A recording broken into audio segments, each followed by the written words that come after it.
Hari ini kita masuk di bagian yang kedua ya Bapak Ibu ya. Dari seri firman New Depth in the Holy Spirit. Karena dia itu pribadi yang progresif kan. Jadi dia gak akan pernah bawa saudara hanya pada satu level kedalaman. He will always bring you from depth to depth. Makanya jangan pernah hanya ada di satu kedalaman. Minta Roh Kudus bawa engkau new depth. Kedalaman yang baru. Itu sebabnya Alkitab itu ngomong, dia itu seperti aliran-aliran air toh. Dia akan mengisi di mana ada bagian-bagian yang kosong. Dan di setiap saudara itu menyelam lebih dalam, Pak, airnya akan lebih deres. Di titik itu saudara tidak akan pernah merasa kosong. Di titik itu engkau akan menemukan apa itu arti hidup. Hidup jadi lebih berarti, hidup jadi lebih berwarna. Saudara tahu the reason why you are here. Banyak orang seringkali hidupnya jadi kosong because you lose vision. Yang kau butuhkan bukan lari ke tempat yang lain. You need to dive deeper. Karena ketika engkau menyelam lebih dalam, saudaraku, tiba-tiba yang tadinya kosong, tiba-tiba semuanya yang hilang dari kehidupan saudara, itu dikembalikan dan saudara bisa merasakan the love of God itu mengalir so abundant. Yang tadinya capeknya jadi hilang. And then suddenly you just feel like the fire burn again. Yang tadinya ngerasa kayak udah gak mampu, udah gak bisa, kayak rasanya masalah demi masalah saudaraku. Tapi tiba-tiba ketika apinya menyala, udah lupa masalah sendiri. Yang ingat, banyak orang di luar sana butuh Yesus. Semakin kita bawa orang-orang di luar sana ngalami Yesus, api kita sendiri semakin dinyalakan. Because he is progressive, karena dia pribadi yang progresif. Itu sebabnya kalau minggu lalu saya membawa saudara yuk first step. Buat saudara yang baru pertama kali datang ke keluarga Allah, jangan mau ya hanya pada satu level. Hari ini minta Roh Kudus. Bahkan buat saudara yang sudah berpuluh-puluh tahun jadi orang Kristen sekalipun, tahukah saudara, dia masih menyimpan yang terbaik buat saudara. Anggur yang awal tidak akan pernah lebih baik dari anggur yang dia berikan. Sementara you are in relationship with him. Jangan pernah berpikir, aduh pastor saya udah sampai segini apa bisa saya melihat lebih lagi. Hari ini saya ajak pegang tangan Roh Kudus dan izinkan dia menggandeng saudara. Because actually firman hari ini, he calls you deeper. Dia memanggil engkau lebih dalam. Kita landasi dulu ya dari Yehezkiel pasal 47 ayat 1 sampai 4. Saya bacakan ayat 1, saudara bantu saya baca ayat 2, kita bergantian, ayat 4 kita baca sama-sama. Kemudian ia membawa aku kembali ke pintu bait suci dan sungguh ada air keluar dari bawah ambang pintu bait suci itu dan mengalir menuju ke timur sebab bait suci itu juga menghadap ke timur. Dan air itu mengalir dari bawah bagian samping kanan dari bait suci itu sebelah selatan mezbah. Ayat 2 dengan suara keras 2, 3.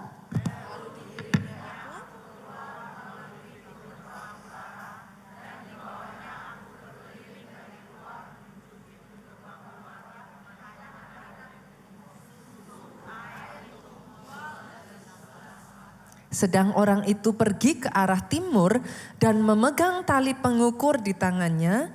Ia mengukur 1000 hasta dan menyuruh aku masuk dalam air itu. Maka dalamnya sampai ke mana Bapak Ibu?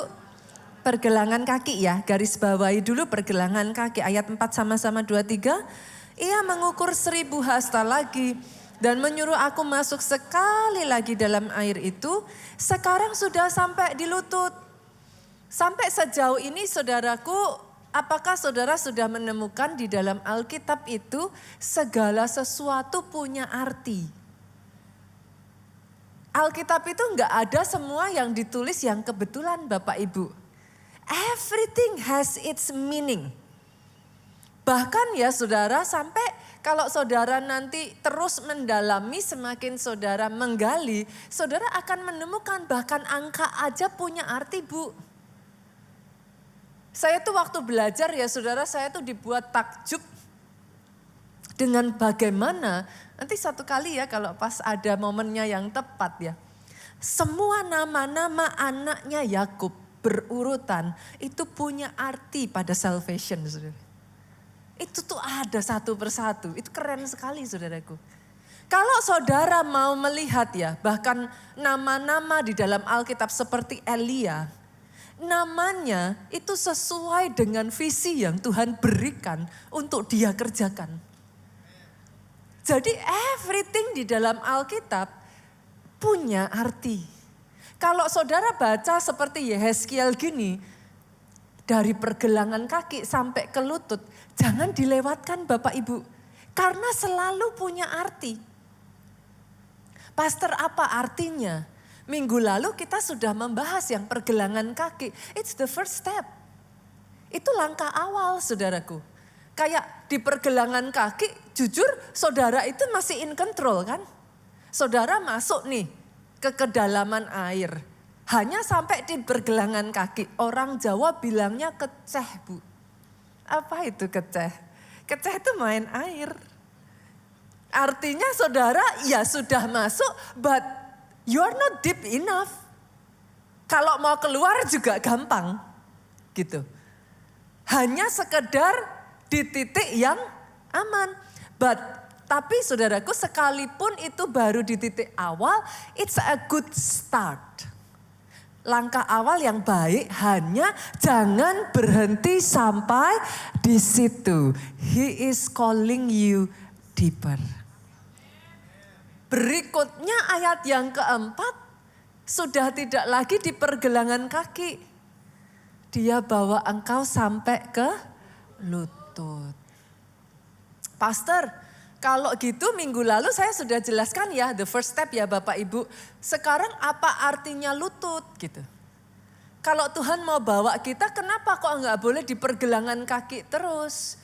Kenapa harus sampai ke lutut? Karena ternyata yang pertama Bapak Ibu, saya bagikan 3 arti dari lutut ini. Lutut punya arti iman yang teguh, iman yang kokoh. Jangan sampai imannya goyah. Itu sebabnya Ibrani 12 ayat 12 ngomong gini. Sebab itu kuatkanlah tangan yang lemah dan lutut yang goyah. Kenapa kalau lututnya goyah harus dikuatin? Tahukah saudara, lutut ini ternyata saudaraku adalah salah satu penopang utama tubuh kita. Dia sendi utama saudaraku. Sendi yang menghubungkan dari pinggul, tulang paha, sampai ke tulang kering. Dia itu engsel saudara. Yang menopang pinggul kita ini saudaraku, sampai ke pergelangan kaki, itu bisa kokoh dan tetap berdiri. Makanya kenapa kalau lututnya goyah harus dikuatkan, karena lutut yang goyah bikin tubuh jadi lemah.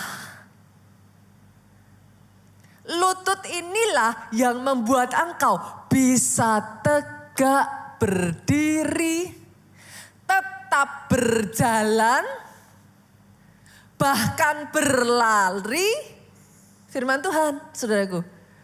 Berjalan tidak menjadi lelah, berlari tidak menjadi lesu. Itu peranan dari lutut. Makanya kenapa firman Tuhan ngomong, ayo jangan hanya di pergelangan kaki, harus masuk ke lutut. Rohmu, roh kehidupan lutut rohanimu ini harus dikuatkan. Kalau lututnya enggak kuat, gampang goyah. Masuk ya Bapak Ibu? Jadi hari ini saudara nangkap, makanya enggak boleh hanya sampai pergelangan kaki aja. Harus dibangun tuh. Sampai imanmu itu enggak gampang goyah. Gitu. Satu kali saudaraku, bahkan ini berlaku di ilmu bela diri ya Bapak Ibu. Satu kali ada seorang anak muda, dia nonton, berapa banyak di sini yang pernah nonton tuh film-film laga. Wah, terus apalagi kalau yang cowok-cowok pasti kayak rasanya keren ya gitu kan. Nah, anak muda ini terinspirasi nih saudaraku ketika dia melihat film-film laga dan dia ngomong dalam dirinya, aku juga kepengen kayak gitu. Aku mau belajar nih. Aku pengen belajar ilmu bela diri supaya bisa seperti yang ada di film, saudara. Masuklah dia ke satu perguruan dengan satu pengharapan, nanti bakal diajarin nih tendangan melayang gitu, saudaraku. Bakal diajarin tinju maut gitu kan.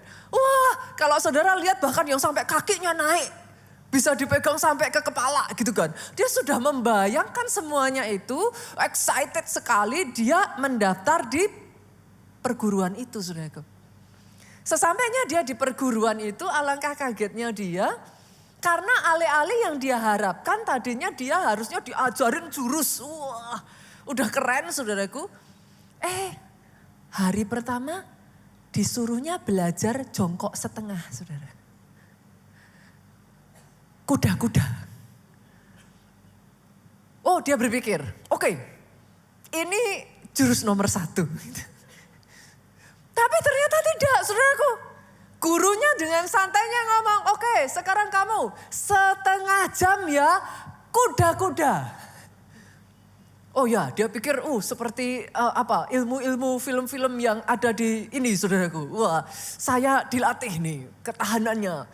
Setengah jam pertama dia kuat. Sudah istirahat. Setengah jam berikutnya dia berpikir diajarin 1 gitu kan, 2 atau apalah seperti itu saudaraku. Ternyata setengah jam berikutnya masih kuda-kuda lagi, saudara. Awalnya dia tarik nafas tapi dia pikir, gak apa-apa. Ini butuh kesabaran. Hari kedua dia datang lagi, saudaraku. Masih sama. Kuda-kuda, saudara. Waktu berjalan 3 hari, berlalu 4 hari, 5 hari, 1 minggu, 2 minggu. Habislah kesabarannya. Dia bertanya sama gurunya, guru, mau sampai kapan saya disuruh kuda-kuda? Saya di sini mau belajar jurus, bukan kuda-kuda. Kalau kuda-kuda mah di rumah saya juga bisa katanya. Di sini saya mau diajarin ilmu kata dia. Gurunya tertawa saudara. Tidak ada satupun ilmu yang kamu bisa pelajari dari lutut yang lemah. Jadi sampai waktu yang lama saudaraku, anak muda ini hanya belajar menguatkan lututnya. Banyak orang Kristen skip bagian terpenting. Engkau langsung kejar tuh pelayanan, engkau langsung berdiri di depan mimbar. Maunya tampil, maunya terlihat, langsung lakukan ini dan itu. Pastor, is it bad? No. Tapi kalau lututmu gak kuat, engkau tidak akan pernah bisa berdiri tegak hanya untuk menghadapi musuh. Anak muda ini kaget saudaraku, setelah 1 bulan berlalu, sekian waktu berlalu. Ternyata hanya dari dia berlatih lutut itu Bu. Tiba-tiba ketika dia menendang, tendangannya terasa kokoh. Mereka dipukul, nggak gampang jatuh. Lututmu punya peranan untuk membuat engkau tetap berdiri tegak di tengah masalah, tantangan, bahkan di tengah badai sekalipun. Itu sebabnya saudaraku, hari ini firman Tuhan mengingatkan, ayo jangan hanya di permukaan. Permukaan mah seru-seru aja, asik-asik aja. Saudara masuk di sini, saudara nangis-nangis. Tapi nggak pernah boleh berhenti sampai nangis-nangis. Nggak boleh pernah berhenti hanya pelayanan seru-seru, ketemu banyak teman. Kunci utamanya Pak, kalau kita mau lutut ini kuat, gak ada cara lain. Saudara gak bisa minta lututmu kuat dengan tumpang tangan. Yang mengerti aminnya yang paling keras. Saya tumpang kaki aja gak cukup saudaraku. Lutut yang kuat hanya didapat lewat satu ini, disiplin. Banyak orang Kristen gak ada yang suka nih. Disiplin. Disiplin apa pastor? Bahkan seorang atlet olahraga saudaraku. Saudara kebayang gak? Mereka itu mempersiapkan diri untuk sebuah pertandingan yang not even once a month. Kadangkala pertandingannya masih setengah tahun. Masih 1 tahun. But they practice every day. Mereka berlatih setiap saat. Mereka terus berlatih. Pertandingan lari ya saudaraku, bukan disuruhnya lari. Disuruh nguatin tuh otot ininya. Membosankan, tidak menyenangkan. Tapi itu yang membuat larimu jadi cepat. Itu yang membuat engkau kokoh. 1.000 rebah, 10.000 rebah di kananmu, itu tidak menimpa engkau. Yang lain mundur teratur, yang lain sudah enggak Tuhan-Tuhanan lagi, engkau justru maju semakin kokoh. Itu tidak didapatkan dengan hiruk pikuk, itu tidak didapatkan dengan semua kemewahan, itu didapatkan dari disiplin.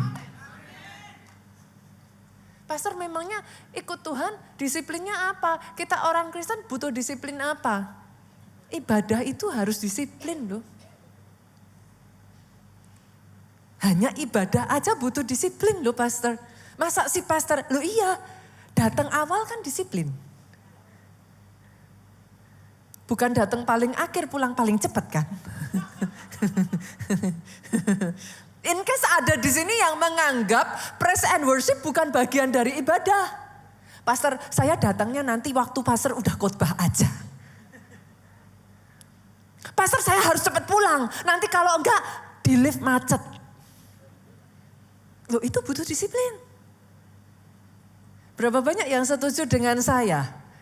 Selama ibadah enggak pegang handphone untuk buka WhatsApp butuh disiplin. Loh, butuh disiplin. Berapa banyak yang setuju? Tangan ini gatel. Ini tangan ya saudara, coba perhatikan saudaraku. Ini tiba-tiba yang pegang handphone langsung gini. Maaf ya saudaraku. Maaf. No. Bukan saudara gak boleh pegang handphone, enggak. Tapi godaannya besar loh. Apa salahnya pastor saya pegang handphone? Apa salahnya saya jawab WhatsApp dan lain sebagainya? Berasa enggak saudara? Itu ditinggal sedikit, meleng sedikit aja. Hilang loh. Saudara fokus aja, minggu depan saya tanya hari ini khotbahnya apa? Belum tentu ingat. Saudara fokus aja loh ya. Gimana nasibnya kalau yang enggak fokus Bu? Nanti minggu depan ditanya firmannya apa, saudara jawabnya balik-balik lagi, pokoknya bagus. Saya tuh kadang heran dengan netizen saudaraku. Mereka tuh bisa lupa khotbah saya, ingatnya cuman Pastor Nita pakai baju warna hitam. Gitu. Saya pusing saudara. Itu yang khotbah waktu kemarin bajunya Pastor warna hijau kan. Saya tuh heran saudara. Coba khotbahnya apa? Pokoknya bagus kok pastor khotbahnya. That's the reason why. Bahkan untuk saudara taruh tuh handphone butuh disiplin.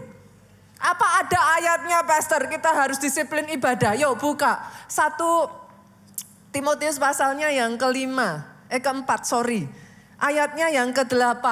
Latihan badani terbatas gunanya. Tetapi ibadahmu itu sama-sama yuk 2, 3. Berguna dalam segala hal. Karena apa? Mengandung janji. Baik untuk hidup ini maupun hidup yang akan datang. Senggol kiri kanan katakan, besok minggu depan ibadah lagi ya Pak. Ibadah lagi ya Bu. Amin. Bukan ibadahnya kalau baru happy, kalau baru mood, kalau lagi senggang. Tapi tiap minggu disiplin ibadah. Yang kedua apa? Disiplin apa lagi? Loh ini kecil-kecil ya Bapak Ibu. Kalau saudara boro-boro enggak belajar disiplin yang kecil-kecil ini. Saudara maunya langsung naik ke atas. Itu ibarat orang membangun bangunan fondasinya pendek. Tapi maunya gedungnya 20 tingkat. Gak bisa. Sampai di tingkat tertentu gedungmu roboh. Even though you know, even though you want. Saudara mau, saudara tahu harus dibawa Tuhan naik. Tapi enggak mampu. Goyah tuh, geter tuh. Lututnya nih harus dikuatin lagi. Sama saudaraku. Yang kedua disiplin doa. Ini kecil kan? Kecil loh, sangat kecil. Boleh nggak saya kasih 1 ayat yang paling disukai anak sekolah minggu? Ini ayat saudaraku, kalau di antara semua ayat saudara nggak bisa hafal, setidaknya saudara terhibur dari 1 ayat ini saudaraku. Kita lihat ya, 1 Tesalonika pasalnya yang ke-5 ayat 17. Awas kalau nggak hafal. 2, 3, tetaplah berdoa. Jadi kalau nanti ditanya, saudara kan orang Kristen dong. Sebutkan 1 ayat. Saudara, pede nih. 1 Tesalonika 5 ayat 17. Masalahnya banyak, tetaplah berkatnya banyak. Sedang difitnah orang.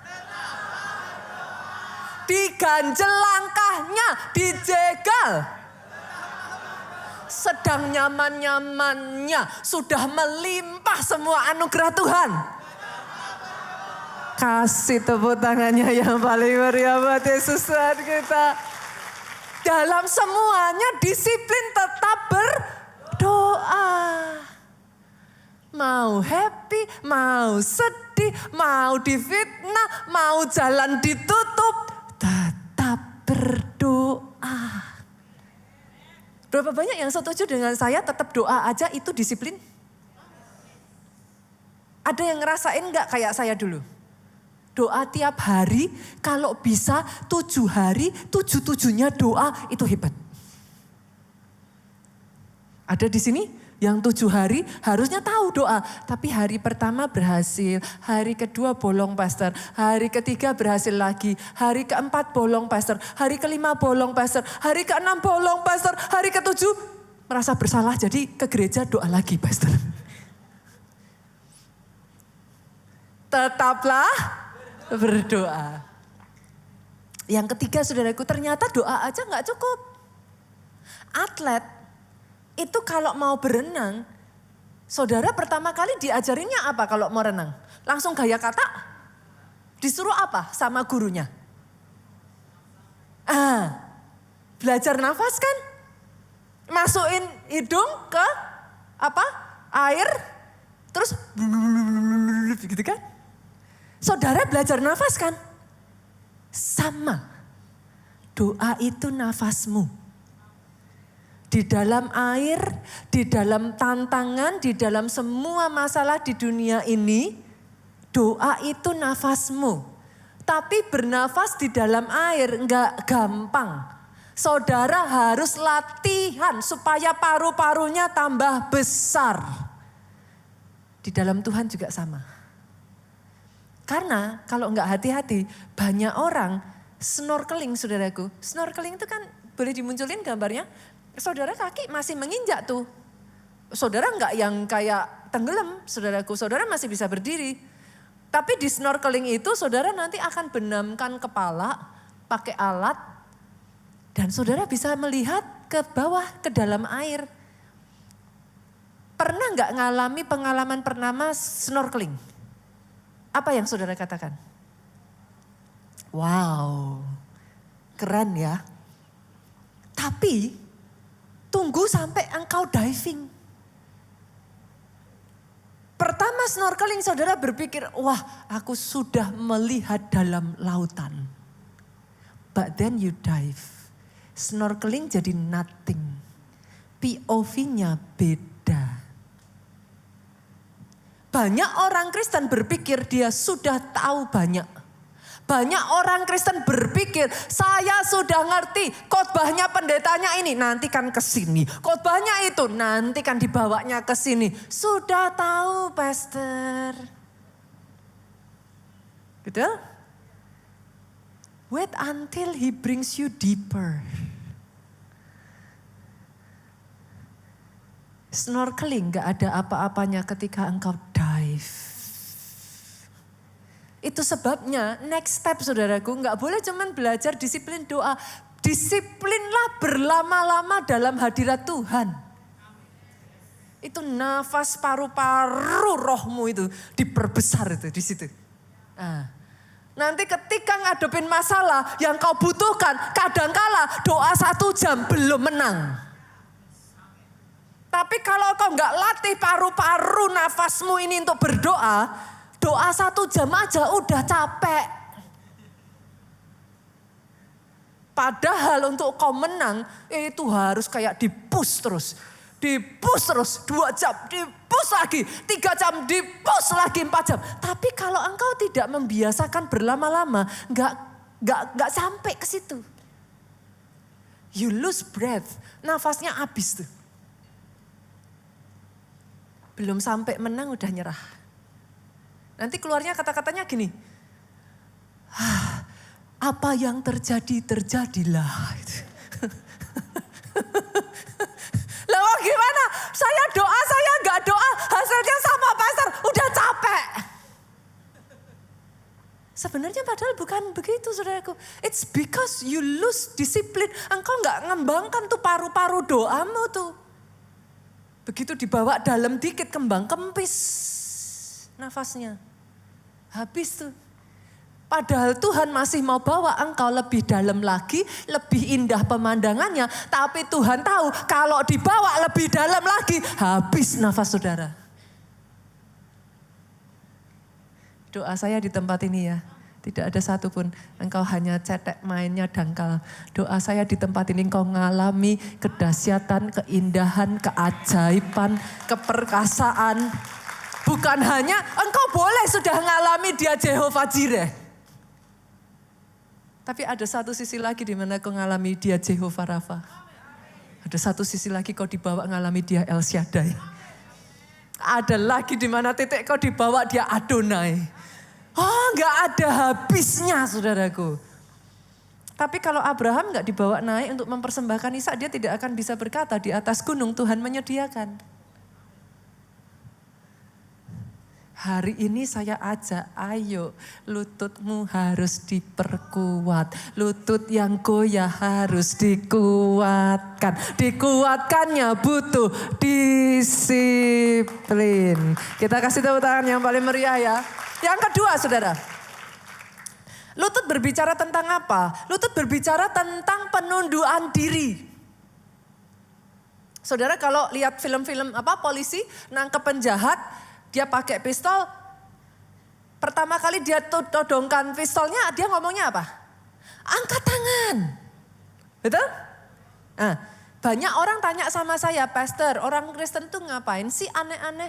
Kalau muji nyembah Tuhan kok angkat tangan? Sekarang saudara tahu kenapa kita angkat tangan? Tanda kita berserah kepada Tuhan. Waktu saudara angkat tangan, dia turun tangan. Jadi sekarang tahu ya, kenapa kok orang Kristen harus angkat tangan? Aneh ya? Enggak aneh. Kalau ditanyain kenapa kamu angkat tangan? Karena saat aku angkat tangan, Tuhanku turun tangan. Nah biasanya setelah angkat tangan, apa yang berikutnya dilakukan?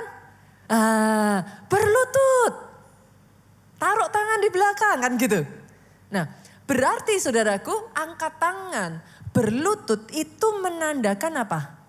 Penyerahan diri, penunduan diri. Kenapa saudara harus sampai ke lutut? Banyak orang Kristen, suka-sukaku Tuhan, suka-sukaku Tuhan. Lah kalau pergelangan tadi masih bisa saudara suka-sukaku. Aku suka, aku masuk, aku gak suka, aku mundur. Tapi setelah lutut, saudara diajar untuk mulai belajar penyerahan diri. Belajar taat. Itu yang dialami Rasul Paulus, saudaraku. Enggak gampang kita lihat, yuk kita buka Kisah Rasul pasal 9 ayat 4-6. Ia rebah ke tanah dan kedengaran olehnya suatu suara yang berkata kepadanya, Saulus, Saulus, mengapa engkau menganiaya aku? Jawab Saulus, siapakah engkau Tuhan? Katanya, akulah Yesus yang kau aniaya itu. Ayat 6, tetapi bangunlah dan pergilah ke dalam kota. Di sana akan dikatakan kepadamu apa yang harus kau perbuat. He is giving instruction. Paulus ini ya saudaraku, saudara bayangin aja deh. Orang yang lagi zealous-zealousnya, zealous itu apa ya saudaraku? On fire-nya untuk bahkan dia enggak ragu-ragu membunuh, menganiaya pengikut Kristus. Setiap kita dalam hidup kita ini ya saudaraku, ada titik tertentu sama Tuhan ditekuk tuh. Kadangkala kita merasa kita sudah terlalu pandai, kita terlalu hebat, kita terlalu kuat. Butuh Tuhan ya butuh Tuhan sih, tapi butuh Tuhannya tuh nanti kalau sudah jalannya yang lain tertutup gitu. Seringkali itu yang terjadi tuh. Coba, saya tuh melihat di Afrika kenapa lebih banyak mujizat sudah. Coba renungkan perkataan saya ini. Karena itu satu-satunya harapan mereka. Mujizat yang terjadi di sana tuh aneh-aneh. Dari yang kaki panjang sebelah jadi sama. Orang yang udah gak punya bola mata, saudaraku, itu muncul bola mata yang baru. Saya tanya kepada saudara, kenapa kok orang di kota lebih susah ngalami itu? Karena kalau sakit tertentu saudara tahu aman, dokter bisa. Gitu? Kadangkala kalau kita nggak hati-hati Tuhan tuh harus tekuk. Di situ kita bisa berkata Tuhan aku menyerah. Aku nggak mampu. Kalau bukan Tuhan aku tidak bisa. Kenapa saudaraku? Kenapa kadang Tuhan izinkan masalah itu terjadi Bu? Karena kalau enggak banyak di antara kita tuh ngerasa memang ya udah nyaman gitu. Yang jadi masalah saudara, nah ini titik masalah paling besarnya tuh munculnya di sini.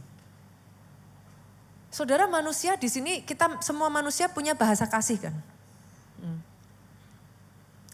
Buat orang yang bahasa kasihnya itu adalah give, maka ketika ada orang kasih give itu yang tulus dari hati, kena tuh saudaraku. Saudara akan merasa thank you gitu, masuk di hati. Buat orang yang bahasa kasihnya word of affirmation, kata-kata pujian. Kalau ada orang yang tahu effort saudara, terus saudara benar-benar dipuji tepat di titik yang pas, kena tuh di hati. Gitu. Tapi saudaraku, buat orang yang bahasa kasihnya adalah an act of service. dibantu gitu saudaraku. Enggak cuma asal ngomong, tapi tunjukkan dong dengan tindakan gitu. Mau saudara ngomong I love you 1000 kali, dia akan bilang gombal. Make sense? Bapak Ibu, make sense ya? Not that, bukan berarti saudara itu enggak mengasihi, enggak. Maybe ya saudara memang mengasihi gitu. Tapi buat orang yang bahasa kasihnya adalah an act of service, cukup saudara ketika dia bawa barang berat tuh. Istrimu bawa barang berat udah jalannya sampai yang kayak boneka apa itu saudaraku. Saudara nggak perlu di tengah situasi seperti itu saudara bilang I love you sayang. Tapi saudara melenggang nggak bawa apa-apa, saudara tepuk bahunya I love you sayang. Itu kalau nggak dicekik aja puji Tuhan saudara. Buat orang yang bahasa kasihnya itu adalah an act of service. Saudara lihat dia udah hampir jatuh begitu. Saudara nggak perlu ngomong I love you. Ambil itu semua tas-tasnya dia. Saudara jalan. Itu dia bisa yang ngelihat saudara dengan mata berkaca-kaca seperti mata kucing saudara. Saudara nggak perlu ngomong I love you. Dia tahu you love her. Make sense Bapak Ibu? Kenapa kita harus dibawa sampai ke lutut? Kenapa kita harus belajar penundukan diri, penyerahan diri, ketaatan? Karena bahasa kasihnya Tuhanmu. Nih saya kasih ya, bahasa kasihnya Yesus itu apa? Yohanes 14 ayat 15. Kita buka. Yohanes 14 ayat 15, sama-sama 2-3. Jika kamu mengasihi aku, kamu akan menuruti sebagian perintahku. Perintah yang enak. Perintah yang masuk akal. Beneran. Yang dilakuin yang mana? Yang benar. Mulai goyah. Ya harusnya gitu sih pastor. Saudara harus tahu siapa Tuhan yang saudara sembah. Bukan siapa benar, siapa salah. He just want you to obey. Masalahnya banyak orang Kristen, jurusnya itu satu saudara. Tapi kan,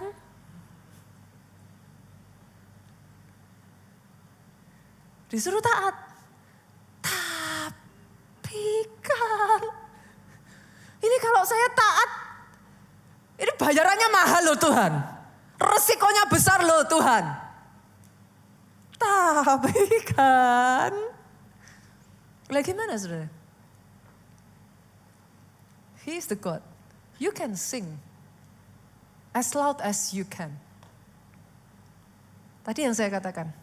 Berapa banyak orang tua, kalau saya tanya di tempat ini. Berapa banyak dari saudara yang sayang sama anak saudara, angkat tangan tinggi-tinggi.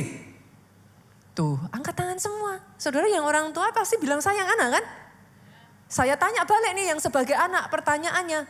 Saudara merasa disayang orang tua enggak? Berat nih saudara. Belum tentu. Buat orang tua nasehatin saudara setiap ketemu saudara itu karena sayang. Buat saudara, aku udah gak butuh dinasehatin lagi. Aku cuma butuh didengar. Saudara bisa ngomong sama Tuhanmu, I love you, sampai mulutmu berbusa. Bahasa kasihnya dia, kamu akan menuruti segala perintahku, titik. Gak ada ditambah tapi kan. Gak ada tuh, gak ada komanya tapi. Yang mengerti aminnya yang paling keras. Masalah banyak orang Kristen ya saudaraku, saudara gak menyadari. So many people akhirnya gak bisa dibawa deeper. Gak bisa dibawa ngalami pribadi Roh Kudus because of disobedience. Masanya Musa berhenti, dia gak bisa sampai masuk tanah perjanjian. Bukan karena dia membunuh loh. Bukan karena dia mencuri, simply dia memukul tongkat. Jadi orang Kristen itu bukan hanya masalah apa ya saudaraku. Hopefully by now saudara itu sudah memahami. Itu tuh bukan hanya masalah dosa enggak dosa, gimana sih? Makanya saya berkali-kali katakan jangan copy paste.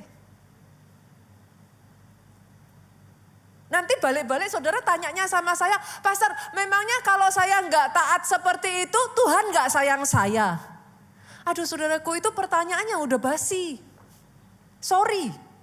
Jangankan saudara enggak taat loh. Waktu saudara masih berdosa aja dia udah mati buat saudara. Jadi kalau pertanyaannya adalah saudara taat, saudara berpikir kalau saudara enggak taat, dia jadi enggak sayang sama saudara, terus kemudian dia benci saudara, saudara masuk neraka. Come on, engkau masih berdosa, engkau membuat dia sedih aja, dia udah mati di atas kayu salib buat saudara. Terus ini tentang apa, Pastor? Pernah enggak saudara kenal pasangan saudara, saudara tahu buat pasangan saudara, bahasa kasihnya itu beda sama saudara. Tapi karena pasangan saudara itu tahu bahasa kasihmu, sekalipun buat dia itu berat, dia lakukan demi saudara, rasanya kayak apa? Saudara tahu loh, dia jelas-jelas buat dia itu susah. Buat dia itu sesuatu yang tidak mengenakan. Buat dia itu sesuatu yang dia sebel. Tapi karena dia tahu itu adalah bahasa kasih saudara. Dengan sengaja dia belajar berubah dan lakukan itu untuk saudara. Itu yang dirasain Tuhan. So it's not about whether saudara masuk neraka atau masuk surga, saudaraku. Ada banyak orang karena disobedient, engkau mendiskredit dirimu sendiri untuk dibawa besar. Gak bisa gitu. Bukan karena Tuhan gak mau. Nanti kalau dibawa nyelam lebih dalam, tenggelam. Blub, blub, blub, blub, blub, blub. Tuhannya, bukannya Tuhan gak sayang, mau. Tuhannya mau bawa, ayo. Nyelam lebih dalam lagi, ayo. Di dalam ada banyak berkat, ayo. Saudara udah. Nah karena tadi gimana? Bagaimana kau bisa taat dalam hal yang besar kalau yang kecil aja kau gak bisa taat? Make sense gak ya Bapak Ibu? Make sense ya? Makanya memang harus new depth in the Holy Spirit gitu. Harus dibawa makin dalam tuh, dalam Roh Kudus. Ada satu sosok pribadi ya saudaraku. Roh Tuhan tuh ada atas hidupnya loh. Up to the point yang nih ya, Saul saudara. Kita buka ya, 1 Samuel pasalnya yang ke-10 ayatnya yang ke-11. Saul itu saudaraku, sampai di level yang bahkan semua orang yang mengenalnya dari dahulu melihat dengan heran bahwa ia bernubuat bersama dengan nabi-nabi itu. Berkatalah orang banyak satu kepada yang lain. Apakah gerangan yang terjadi dengan anak Kis itu? Ini berbicara tentang Saul saudaraku. Apa Saul juga termasuk golongan nabi? Saya tanya, kalau sampai di level ini saudaraku, ini levelnya cetek atau levelnya dalam? Dalam. Gak main-main saudara. Saul itu sampai di titik yang dia dipilih Tuhan, dibawa Tuhan sampai dalam saudaraku. Tapi up to one point, sangat disayangkan. Masuk ke 1 Samuel 16, kita lihat ya. Ayatnya yang ke-14. Saudara membaca sesuatu yang sama sekali berbalikan 2-3, tetapi roh Tuhan telah mundur daripada Saul. Seorang yang bahkan dipertanyakan apakah Saul one of the prophet gitu. And then hanya selisih beberapa pasal di bawah, saudara sudah mendapati ayat ini muncul gitu. Roh Tuhan mundur dari Saul. Antara pasal 10 dengan pasal 16 ini, what's happening gitu. Disobedient upon disobedient upon disobedient. Masih ingat ketika Saul disuruh Samuel, tunggu Saul. Jangan kamu mempersembahkan korban itu sampai aku datang. Saul bilang, oke, aman, oke. Ditunggu. Ditunggu. Ditunggu. Ditunggu. Samuel gak datang-datang. Saul melanggar semua perintahnya Samuel, dia memberikan persembahan di hadapan Tuhan. Saya tanya saudaraku, loh pastor itu kan berarti Samuel artinya inisiatif. Wah Saul artinya inisiatif, oh Saul berarti bagus, kreatif dia. Kan masih ingat ketika Tuhan suruh untuk dia bunuh semuanya itu? Disisakan yang apa? Tambun-tambun, gemuk-gemuk. Pastor gak apa-apa, itu kan nanti dipersembahkan untuk Tuhan. Bagus dong. It's not about it, saudara. Kalau saudara sudah berurusan dengan Tuhan, it's not about it. Jalanmu bukan jalannya. Pikiranmu bukan pikirannya. Sejauh langit dari bumi, jalanmu dari jalannya. Sekalipun engkau tidak mengerti, dia cari orang-orang seperti Maria. Lukas 1 ayat 38. Dalam ketidakmengertiannya. Dalam kebingungannya. Gak masuk akal. Bahkan caranya gimana? She doesn't know how. Maria berkata, jadilah padaku menurut perkataanmu itu. Itu seperti kayak apa sih saudara? Bau yang harum di hadapan Tuhan gitu. Boleh Bapak Ibu? Doa saya, langkahmu mengikut Tuhan. Diwarnai dengan obedient. Upon obedient. Upon obedient. Yang ketiga ya, yang terakhir. Kalau bicara lutut, kayaknya nggak akan afdol kalau tidak punya arti tentang doa. Udah pasti saudaraku, lutut itu tidak akan bisa dipisahkan dengan yang satu ini. Dan di dalam Alkitab saudara ada contoh-contoh again and again. Ini saya bacakan yang Elia ya saudara. 1 Raja-Raja 18 ayatnya yang ke-42. Lalu Ahab pergi untuk makan dan minum setelah Elia naik ke puncak gunung Karmel. Lalu ia membungkuk ke tanah dengan mukanya di antara kedua lututnya. Sampai di sini dulu aja saudaraku. Intinya saudara, ayat demi ayat ini menunjukkan Elia berdoa dengan bukan berlutut sebenarnya saudaraku. Dia apa sih, susah ya kalau saya posisi gini memperagakan gitu saudaraku. Dia itu seperti berlutut, kepalanya itu ditaruh di antara kedua kakinya. Yesus sendiri bahkan berdoa dengan berlutut. Daniel berdoa dengan berlutut. Jadi lutut itu selalu istilahnya disinonimkan dengan doa saudara. Bawa doamu ke next level. Jangan stuck. Loh, maksudnya gimana pastor? Saya bagikan kepada saudara 6 macam doa ya. Nanti kita cek ya, saudara doanya di level yang mana. Boleh ya? Oke, level pertama, casual prayer. Doanya casual. Doa casual tuh gimana? Doa casual tuh seringkali, saya tuh pernah kasih contoh saudara. Pernah gak saudara mau doa tidur, saking latahnya sambil doa tidur saudara gini, terima kasih Tuhan untuk makanan hari ini. Kok makan? Ini mau tidur gitu. Itu doa casual. Casual tuh gini saudara, kayak kalau saudara baca WhatsApp, nih berapa banyak di sini yang punya anak dari Gen Alpha? Lambaikan tangan. Siapa yang senasib dengan saya? Nah ada lagi kah Gen Alpha? Ada. Saya itu punya anak pertama, kedua kan masih Gen Z. Itu aja saya udah tarik nafas gitu kan saudaraku. Lahirlah si Alpha ini gitu. Saya WhatsApp dong sama dia panjang lebar gitu.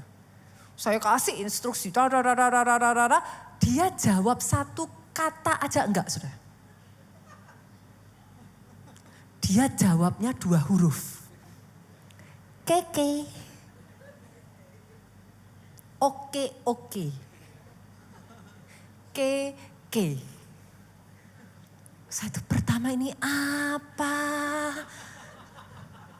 Lagi dong saya WhatsApp lagi, lain kali saya WhatsApp lagi. Saya kasih dia cerita saya ngalami sesuatu yang menurut saya lucu gitu.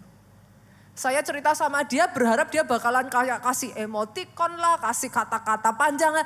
Dijawab 3 kata, lol. Saya tuh gitu.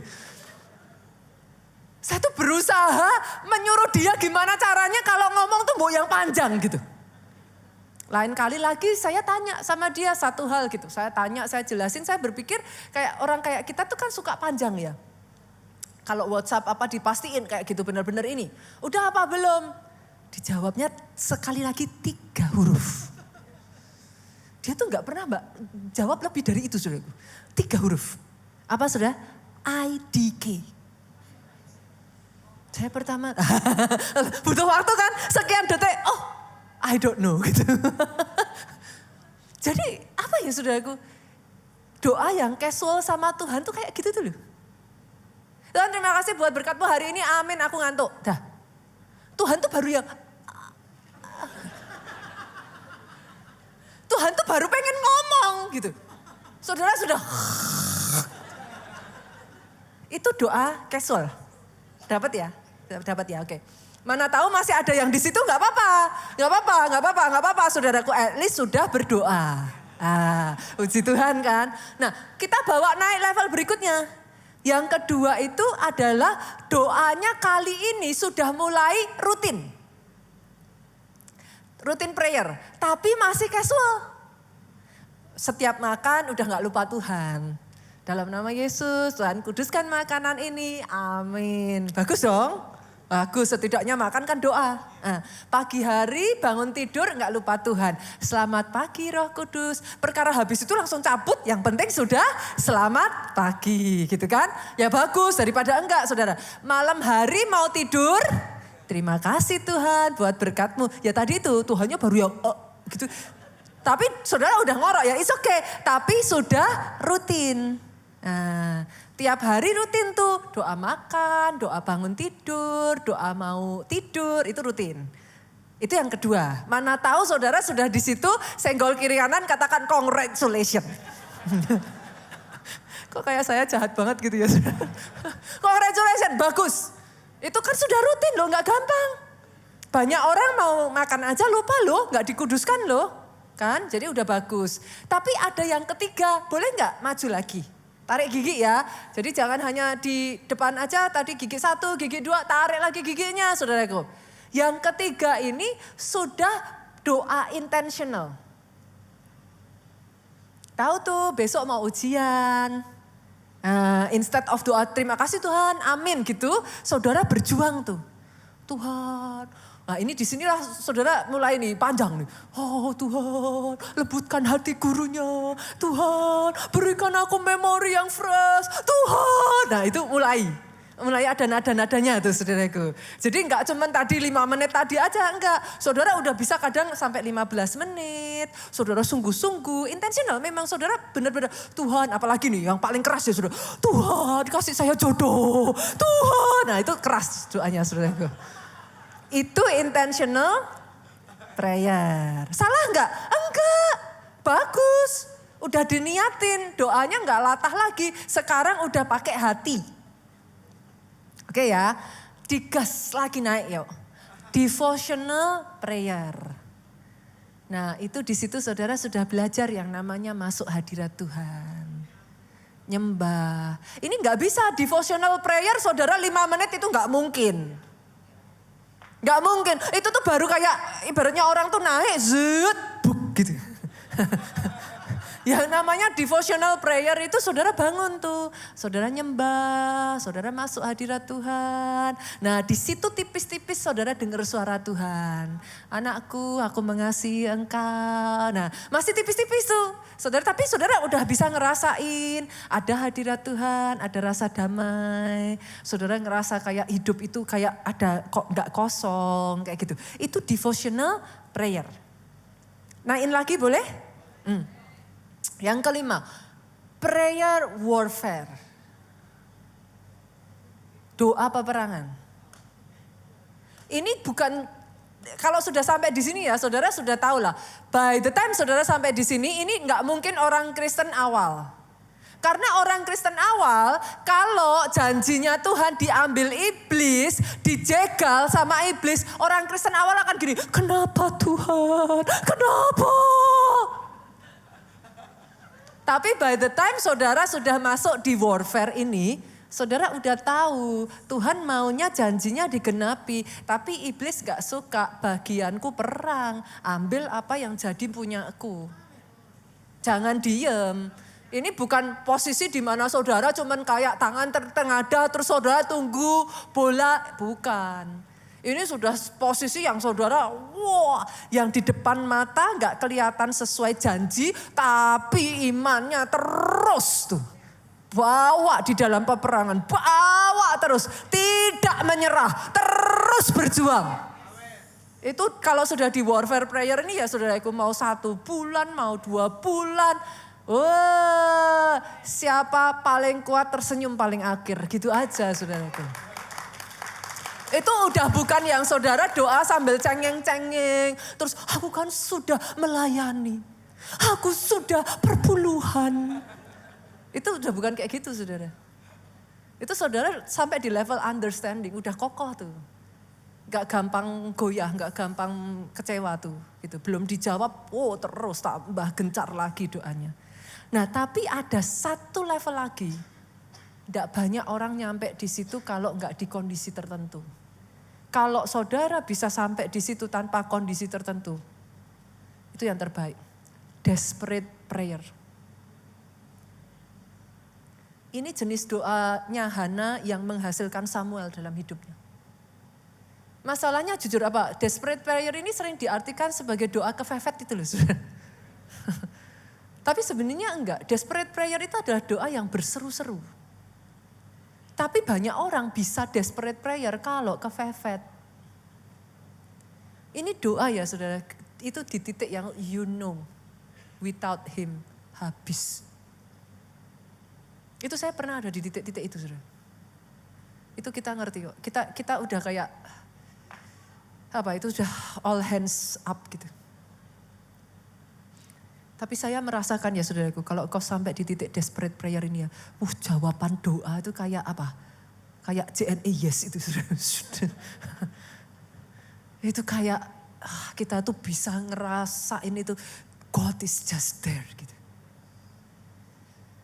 Itu rasanya tuh kayak, tapi masalahnya banyak orang tuh susah tuh sampai di titik ini kalau saudara gak benar-benar ada di titik hidup mati tuh. Mengembangkan kapasitas sampai saudara dalam doa-doamu masuk di titik desperate prayer itu. Your life will be powerful. Itu. Saya tantang boleh Bapak Ibu? Jangan hanya di pergelangan kaki ya. Pemain musik, worship leader, singer boleh maju ke depan. Nyelam dalam yuk. Ngerasain. Orang berpikir, semakin diberkati, semakin enak. Betul? Gak banyak yang sadar. Di tempat yang tinggi, pemandangannya indah, anginnya tambah kenceng. Di laut yang dalam, pemandangannya indah, tapi badainya, ombaknya tambah keras. Saudara pilih mana? Hanya dicatat-catat aja? Ya gak apa-apa sih. Saudara merasa nyaman, saudara tahu posisinya. Toh kalau musuh ya saudara tahu, saudara cuman cetek, ngapain dilawat? Dia buang-buang energi. Gak perlu ngelawan saudara, orang gak ada ininya, gak ada dampaknya ke dia. Tapi kalau saudara tahu, saudara dapat perlawanan keras. That means you are something already. Sehingga kalau enggak digagalkan, dampakmu akan merugikan buat musuh. Tapi di titik itu, anginnya kenceng tuh. Ombaknya besar. Mau enggak? Hanya orang yang mengembangkan paru-paru rohaninya yang bisa dibawa masuk sampai kedalaman itu. Doa saya, saudara-saudara orang. Bangkit berdiri saudaraku. Mengirimmu Yesus. terbaik, selamanya tak akan terganti.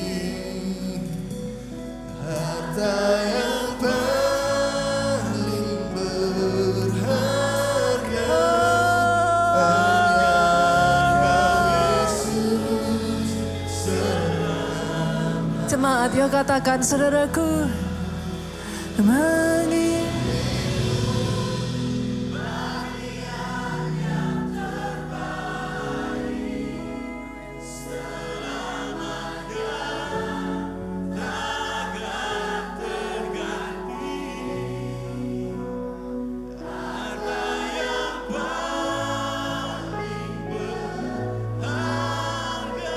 tidak akan ditukar Tuhan. Dengan apapun. Tidak akan pernah ditukar. Mengirimmu bagian yang terbaik.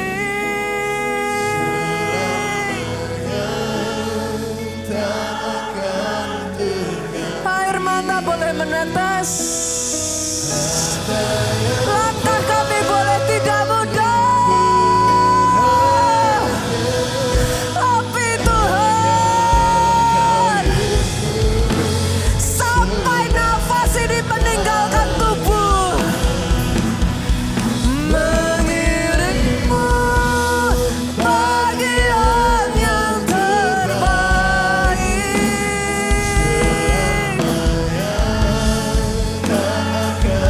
Terganti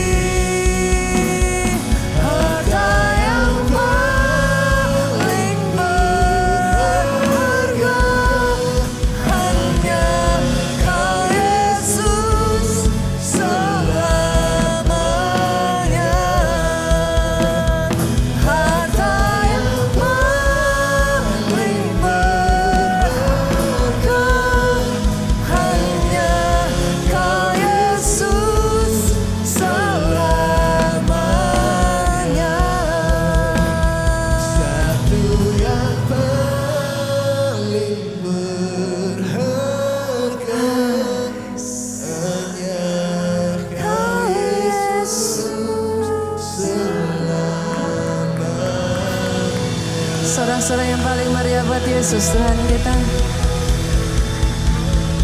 Ajar kami Tuhan, anak-anak-Mu ini Tuhan, mengembangkan kapasitas kami di titik itu.